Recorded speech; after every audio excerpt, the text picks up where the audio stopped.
Hello, everybody. This is Julie Wilkinson, And this is Joy Wilkinson. and we are bringing to you today a podcast. Last week, I put up on Facebook a poll. It was a very low response rate, so I'm just going to go with what the first person who responded wanted, which is, why do superhero disguises work? Yay. Yay. Okay, so thank you, Joy, for the enthusiasm. So the problem, this is an age-old question. You watch all these superheroes, and you always have to wonder, the superheroes usually have secret identities. Why on earth does nobody know about them? Because it's obvious, right? Like, Exhibit A, Superman. Oh yes, because how many people do you know who walk into a telephone booth and, changes their clothes? I've always wondered about that one. Does anyone find Clark Kent's clothes in a telephone booth afterwards and, turn them into lost and found or the police or something?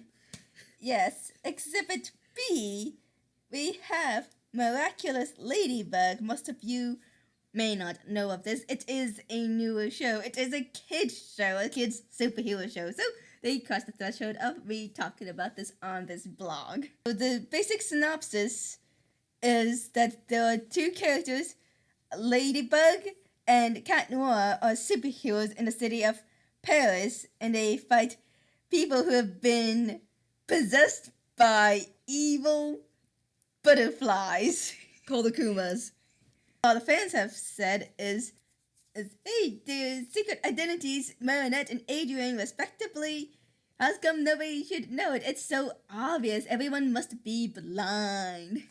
Yeah, I would not believe how many posts I've seen, on Pinterest or whatever, saying, oh, they're so blind, it's so obvious. I'm like, chill, people. It's just a TV show. And the thing is, the few people who actually go on it, mostly on YouTube, and they say, why would people not know? It's like, either they're blind or else it's magic because of the way the world works. They become superheroes through some magical jewels that they've gotten that turn them into superheroes. But and I'm not exactly buying the magic theory. Yeah, that seems like a cop-out, and I think there's some real-world examples, some real-world explanations as to how this would work that doesn't involve magic. Okay, so we are going to look into the human psychology of how the disguises effectively hide a superhero's identity. The first point is, what did the civilians actually know? Nothing. Yeah, that's true in a lot of ways, because if you look at the synopsis for Miraculous Ladybug, just look it up, go ahead, Google, but the first thing they will tell you is Marinette is Ladybug and Adrian is Cat Noir, and they tell you the premise started off with that. So we basically come in knowing who the superheroes are and their secret identities. The civilians in the world of the heroes don't have that luxury. To them, this person just magically appeared out of the blue and defeated this great villain. Yeah, unlike us, they don't get to watch the cool little transformation sequence with a little song and dance number. And they don't follow Superman. They don't follow Clark Kent, go into the telephone booth to change into Superman. That's from the audience's perspective. I actually found somebody who actually noted this. The handle name is Cactus. It is on an amino app on the Miraculous Amino. And she put out an article why Marinette and Adrian don't recognize each other. Basically what we said, they are not in a position, they just know this other person, their partner, appeared. And they don't actively look for each other too much. So they don't have that luxury, and they don't have as many clues to who their partner is. Plus, when they are transforming or whatever, the monster is attacking the city, and if your only concern is to try to escape or get out or whatever, then Are you going to stop and sit around and watch to see who's going to access messages and duck in a telephone booth? I don't think so. Actually, if you see someone else ducking in a telephone booth, you'd probably assume they're hiding. That's what Clark Kent leaves people to assume. We've seen this, one of those episodes, it's not a superhero episode, but it's a show called Blue Bloods. It's on the local channels, and I've liked this. It's really good, and it's fairly conservative, I think, but it follows a line of policemen. So, which is the closest equivalent we're going to get to people who come in and save the day. But they put out an episode in season 4. It's called The Truth About Lying. Among the many things that happened, one of the police officers told the story of how she collared a petty thief in her report, an official report, and there was a recording that showed that what she said was not accurate. And there was a newly elected character who was supposed to be in charge of keeping the police accountable, and so she was one to nail this police officer and saying she lied. But the premise is the officer stood by her testimony, and to her she was telling the truth because that's how she truthfully remembered it. That's how people think about when your life is online. Sometimes the memory will change things, and you don't remember things the way as they happened. I think I've also seen some other stuff too with that tends to happen with PTSD victims, where they would have all these nightmares or dreams, and they may not have every single detail correct, but usually if they have a nightmare or whatever, it will usually have about the same premise. And another reason that people don't know the superhero's identity is they just don't care to know. Usually there's only 2 people who actively look to unmask a superhero. That would be the villain who's opposing them because it would give them an advantage over them. And that super creepy stalker journalist who somehow still manages to miss all the clues. Because again, they're like running from the danger like everyone else. And so for most people, they don't care. They just care, hey, somebody's come in to save the day. They don't stop to ask questions about who they are. And of course, we're right, people are just blind. How much you don't notice many details in a day-to-day basis. I'm just gonna ask you, and I'm just gonna Sherlock Holmes you. How many steps do you walk? Think of a pair of steps that you walk. It could be like a pair of stamps on your college campus if you're at home, if you're in a 2-story apartment. How many steps do you walk up and down every day? Yeah, that's what I thought. I still don't know, how many steps I climb into DC. Whoops, sorry, Mrs. Morris.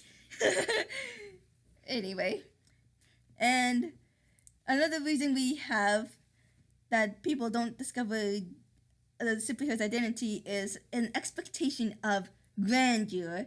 They see the superheroes are larger than life, and they expect, if they are concerned about who that person is, they must surely be someone fantastic. It can't be just some average Joe. Or nobody. Or nobody, yeah. It's actually has some basis in real life. Charlie Chaplin was a big-time star. To see him, you'll have to check out some oldies from like the 20s. But he's funny. He's genuinely funny. You really should watch him. But anyway, rumor has it that at some point he entered some kind of look-alike contest, or, well, actually more accurately, the contest was where they were supposed to walk like Charlie Chaplin, and he just came in as himself and totally lost. Yeah, nobody ever expected that the Charlie Chaplin would be there. He just kind of looked average. Wasn't on his duds or anything. So he had to wear the costume and some in order for people to recognize him, like the fancy tap dance suit or whatever. Yeah, the tramp suit. Another instance is a more recent one, Dolly Parton. She's a country western singer. She entered a drag contest. What she did was she just came in as herself, as she described it in an interview with CNN, she actually just exaggerated some key features of her that she's recognizable. Her hair and her lips just a little bit redder, her hair a little bit bigger, and just entered like that. And she lost because people didn't recognize her as Dolly Parton, even though she is the Dolly Parton. Wow. The real people are getting confused with the fakes. Yeah, I know. And also, for expectations of grandeur, we talked about Superman a lot. His arch nemesis was Lex Luthor, and Lex Luthor was very much interested in finding out Superman's secret identity. And there is a comic issue where he finally did, and when he finds out that Superman's secret identity is Clark Kent, and he knows about Clark Kent, he's like, what? That little farm boy? You know, that nobody who's a journalist who runs from, that's Superman? No. So, that just kind of explains all of the laymen, but what about their friends and family? Surely they should have some clue, right? I mean, they're close to them, they should know better, right? Yeah, just like I know my sister so well that I can read her mind.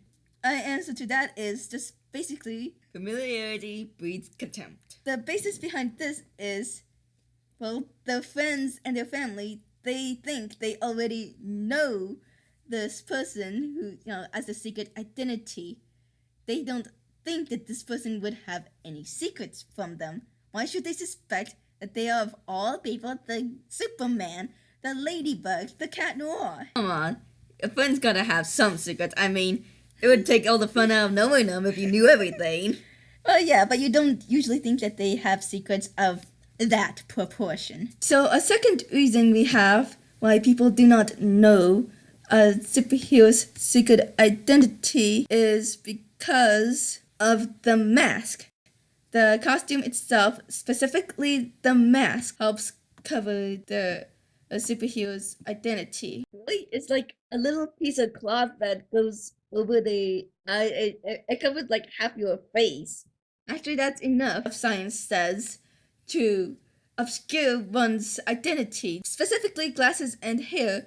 There is a CNN article called Why You May Not Recognize Clark Kent as Superman. Now, in this article, shared the results of a study done in Applied Cognitive Psychology magazine.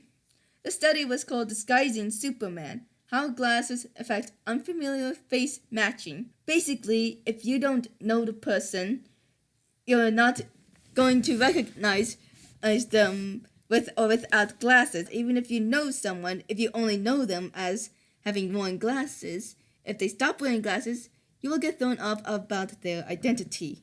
Oh yeah, that happened to you once. Remember, beginning of semester, we had this friend. Not this semester, last semester. Okay, last semester, we had this friend. She starts talking to us, and it took you a while to figure out that this is the same person that we knew from last year, because she stopped wearing her glasses, she was wearing contacts, and she changed her hair a little bit.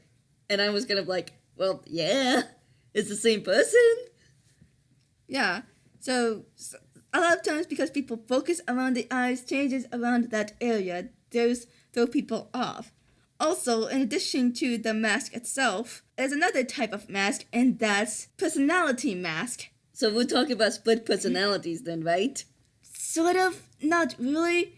The thing is, when you're concealed and you think no one knows you, you may act to be a totally different person. There's a video, it's an older one, but it's still pretty good, put up by NerdSync. Why can't people tell Clark Kent is Superman? And so according to that, he discussed many of the same things we are. One of the things that he mentioned was that Clark Kent actively took acting lessons so that he can better impersonate someone completely opposite of who he really was. I did not know that. Yeah, no, now you do. So, that's interesting. A lot of superheroes put a concentrated effort to act different, like Bruce Wayne, and some of the later incarnations have making his voice distinctively darker and gravelier, so that people don't see him as the same as that smooth-talking Bruce Wayne. You can see that in Miraculous Ladybug. Miraculous. Yes.